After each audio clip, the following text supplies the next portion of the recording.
இந்த பூக்கள் இல்லாமல் பூஜை முடியுமா? இந்த கடவுள்களை அலங்கரிக்கும் போது பூக்கள் வெறும் அழகுக்காக மட்டுமல்ல, அவை பக்தி மலர்ந்து நிற்பதை குறிக்கின்றன. ஒவ்வொரு நிறமும், ஒவ்வொரு வாசனையும், ஒவ்வொரு இதழும் பூஜைக்கு பயன்படுத்தப்படும் மிக முக்கியமான பூக்களையும் அவை ஏன் முக்கியம் என்பதையும் உங்களுடன் பகிர்ந்து கொள்ள விரும்புகிறேன்.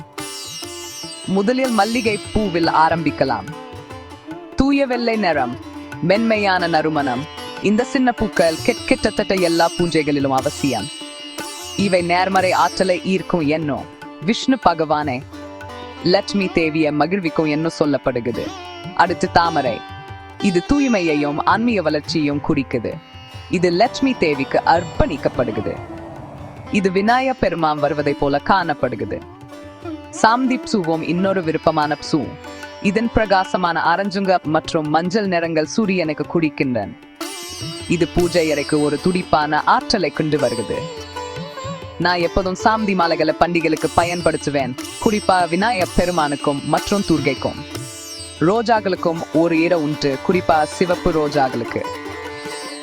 சிவப்பு ரோஜாக்கள் லட்சுமி தேவிக்கு அர்ப்பணிக்கப்படுகின்றன. அன்பு, ஆர்வம் மற்றும் அழகை குறிக்கின்றன. அடுத்து துளசி, புனிதமான துளசி. இது சரியா ஒரு பூ அல்ல, ஆனா அதனிலைகள் மிகவும் புனிதமானவை. நான் எப்போதும் அவற்றை விஷ்ணு பகவானுக்கும் கிருஷ்ணருக்கும் அர்ப்பணித்துக் கொள்கிறேன்.